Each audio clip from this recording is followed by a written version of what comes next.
Elle nourrissait des triplés sans-abri.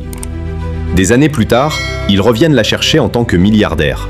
Aïcha n'était pas une femme que l'on remarquait au premier regard. Dans cette rue où la fumée des marmites dansait avec celle des pots d'échappement, elle n'était qu'une ombre parmi tant d'autres. Elle ne possédait ni bijoux, ni richesse, ni renommée. Sa vie se résumait à une petite pièce où le toit pleurait dès que le ciel se mettait en colère et où le sol restait désespérément froid. Chaque matin, avant même que le premier chant du coq ne déchire le silence, elle se levait avec une dignité tranquille. Son rituel était sacré. Un peu d'eau froide sur le visage, un pagne noué avec soin et le feu allumé pour préparer le riz et le ragoût.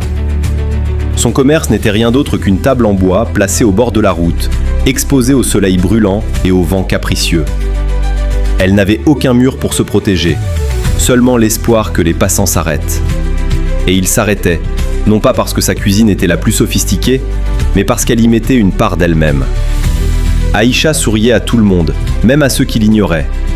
Elle disait bonjour comme une prière, cherchant un lien humain dans cette foule pressée. Pour elle, chaque client était une bénédiction, car chaque pièce gagnée servait à payer le loyer et à préparer le lendemain. C'était une vie fragile, au bord du précipice, mais elle l'acceptait avec une douceur qui imposait le respect. Chaque après-midi, après le passage des clients, elle mettait une assiette de côté. C'était des restes. Parfois, elle ne gardait pour elle qu'un seul repas léger. En face, près d'un bâtiment administratif, 3 garçons sans abri attendaient.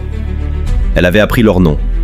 Malik, le plus bavard, posait 1000 questions sur les bus et les voitures. Sami, l'observateur, devinait d'un simple regard quand Aïcha était fatiguée.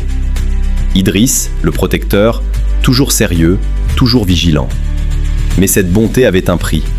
La rue est un endroit cruel, où la générosité est souvent perçue comme une faiblesse.